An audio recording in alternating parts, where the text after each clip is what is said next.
Nikmati saja setiap episode perjalanan kita apa adanya. Jangan pengen cepat sampai, karena kita tidak akan sampai. Sampai kemana? Jangan pengen cepat bisa, karena kita mau bisa apa? Justru orang yang sukses belajar spiritual itu cirinya semakin tidak bisa apa-apa. Jangan menargetkan kita menjadi banyak memiliki pengetahuan. Karena begitu kita mengatakan diri kita banyak memiliki pengetahuan, berbahaya. Kita akan mulai menjustifikasi orang lain yang dianggap oleh kita tidak punya pengetahuan sebanyak kita. Jadi spiritualitas itu tidak ada tujuan akhir. Tidak ada target yang harus dicapai. Makanya orang yang menargetkan harus mencapai sesuatu, lihat saja perjalanan spiritualnya akan mengalami kebosanan. Karena dia terus menunggu untuk mendapatkan target yang dia ingin capai. Itu kekeliruan spiritual yang pertama yang sangat berbahaya, dan umumnya kalau tidak diingatkan seperti ini banyak yang terjebak di situ. Tidak ada sebetulnya tujuan hidup, tidak ada. Karena hidup itu sendiri adalah tujuan. Tidak usah menargetkan masuk surga nanti, karena sesungguhnya surga itu di sini sekarang. Dan siapa yang memikirkan masa depan dengan tujuannya, maka dia akan melupakan saat ini. Itu kekeliruan yang pertama. Dan saya banyak sekali mendapatkan keluh kesah dari para pejalan spiritual karena dia merasa seakan-akan dia belum sampai. Pertanyaannya mau sampai di mana? Sampai di sini saat ini kita tuh sudah sampai. Terima saja saat ini di sini sekarang apa adanya, sudah sampai. Mau sampai kemana? Nah, orang yang berpikir seakan-akan spiritualitas itu di masa depan, itu karena dia sedang digarap oleh ilusi pikirannya sendiri. Dan dia anggap yang sempurna itu adalah yang diciptakan oleh pikirannya, bukan yang sedang dijalani di sini saat ini sekarang.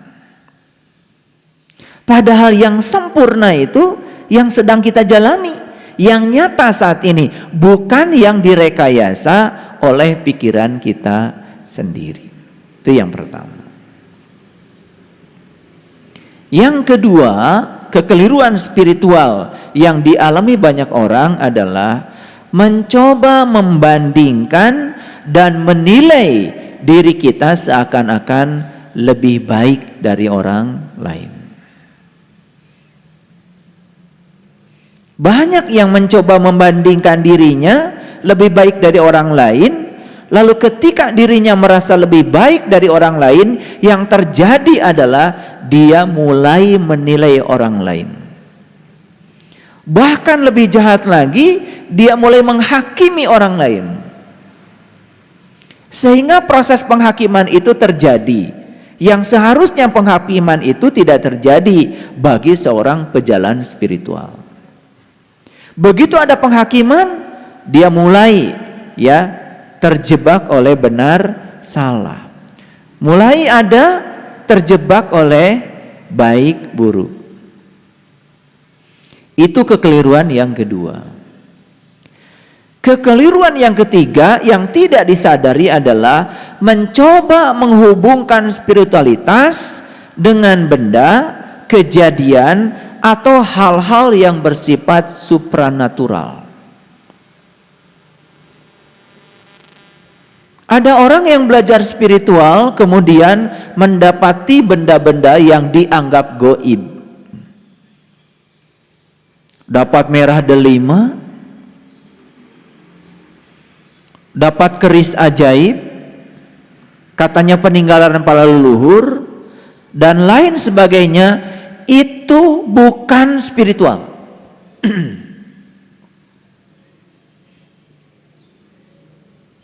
Apalagi ketika dia menganggap seakan-akan benda-benda itu adalah benda-benda yang akan memberikan berkah dan kesaktian pada dirinya. Tidak perlu memiliki benda-benda yang semacam itu.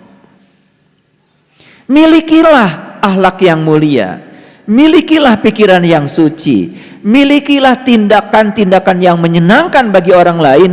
Itulah orang sakti yang sebenarnya. Nabi Muhammad dilempari batu berdarah.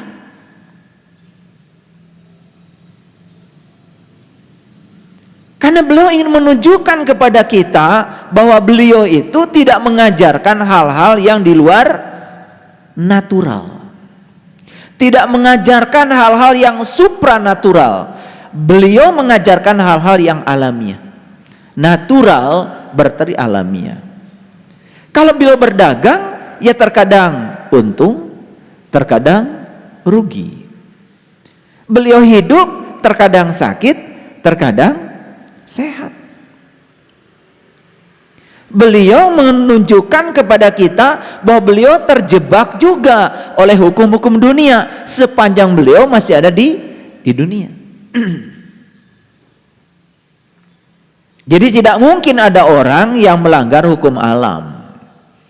Semakin sadar, semakin tinggi spiritualnya, justru akan semakin sadar, semakin menyatu dengan hukum-hukum yang natural.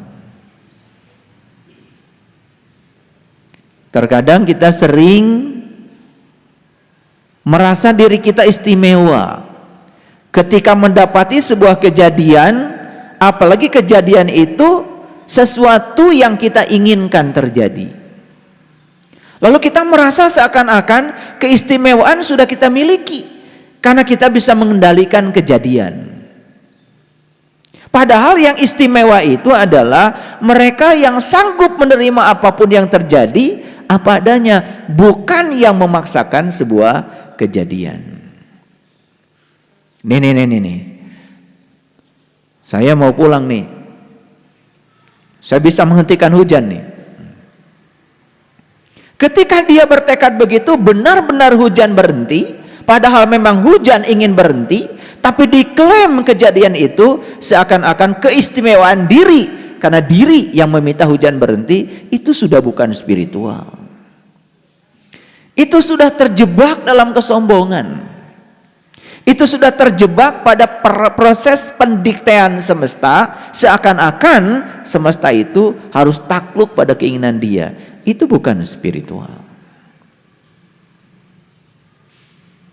Yang ketiga, terkadang kita sering menganggap hal-hal yang supranatural itu akibat dari kemantapan spiritual kita.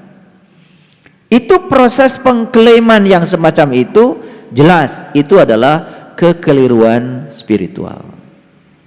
Orang yang sudah tinggi kesadarannya, sudah saja semua dia terima apa adanya tanpa ada pengklaiman atas nama kesucian dirinya sendiri.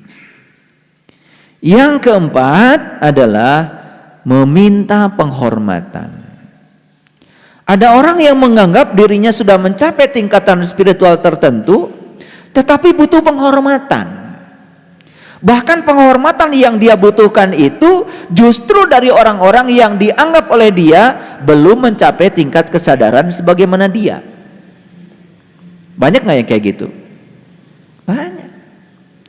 Ingin diposisikan seakan-akan orang suci, ingin diposisikan seakan-akan orang yang paling mulia di hadapan Allah. Ketika dia mengatakan yang paling mulia di hadapan Allah, secara tidak langsung dia sedang tidak memuliakan makhluk lain.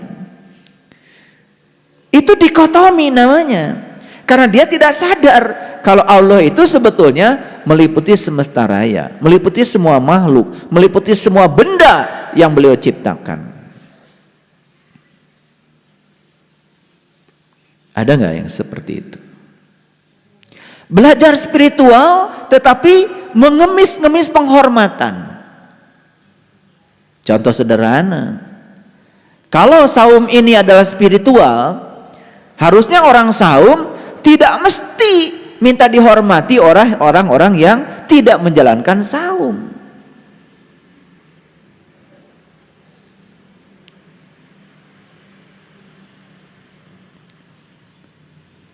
Ada orang lagi sholat, nih lagi sholat, spiritual kan? Lalu ada orang yang berisik karena dia tidak sholat. Dia marah kepada orang yang tidak sholat karena dianggapnya orang yang tidak sholat mengganggu dia karena dia sedang sholat. Ini merengek-rengek penghormatan. Harusnya dia menghargai yang tidak sholat, bukan dia ingin dihargai oleh yang tidak sholat. Paham? Ini kekeliruan yang kalau tidak dijelaskan secara rinci seperti ini bisa tidak dipahami. Walaupun saya sudah menulis garis besarnya di artikel. Saya sebetulnya mencoba membuat tulisan singkat, ini pada ngerti nggak ya? Ternyata nggak ada yang tanya. Dan kalaupun tanya, pasti nggak saya jawab. Keterlaluan kalau bertanya di WA itu. Kadang-kadang tanya ayat di WA. Coba, bukan saya ingin dihormati, tetapi kan pekerjaan saya banyak, bukan ngurusi HP. Yang namanya menjawab sebuah pertanyaan apalagi ayat di WA, itu kan perlu waktu. Nah, ada kelasnya, kajian khusus. Tanyalah di situ.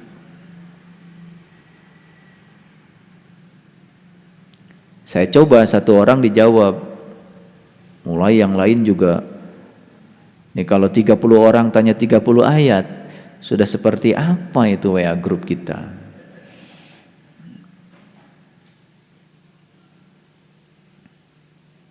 Yang kelima, kekeliruan spiritual yang kelima adalah masih memiliki karakter meminta-minta, bahkan karakter mendikte. Yang paling menonjol adalah meminta-minta dan mendiktekan keinginan kepada Allah.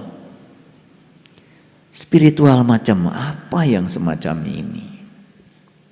Harusnya berserah diri kepada Dia yang Maha Tahu, tetapi Allah kemudian dikendalikan oleh Dia, seakan-akan Allah tuh harus diajari oleh Dia untuk melaksanakan tugas-tugasnya. Jadi ketika kita merengek-rengek minta ini, minta itu kepada Allah, sebetulnya kita itu secara tidak langsung sedang ngajarin Allah. Supaya Allah itu tidak salah menunaikan tugasnya, diajarin oleh kita, nggak keterlaluan gitu.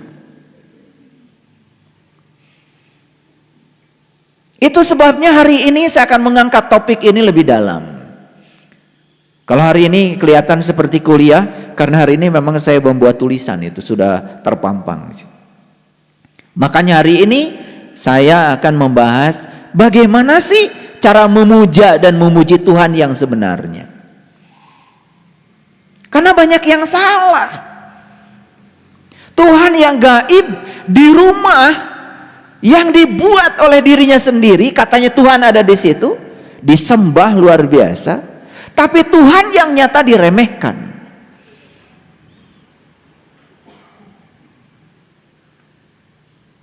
Apa Tuhan itu ada di masjid yang saya buat ini? Dan sampai hari ini saya tidak mengatakan masjid ini adalah rumah Tuhan. Saya bilang masjid aja, tempat kita ngumpul. Karena banyak yang mengatakan masjid itu rumah Allah. Siapa yang bikin masjid? Kalian bukan? Manusia yang terbatas, bagaimana kita ini bisa menyediakan rumah buat dia yang tanpa batas? Bagaimana kita bisa merumahkan Tuhan di rumah buatan kita sendiri? Bagi orang yang sudah sadar, rumah Tuhan itu bahkan tidak ada pintunya, gak ada jendelanya, ubluk ablak.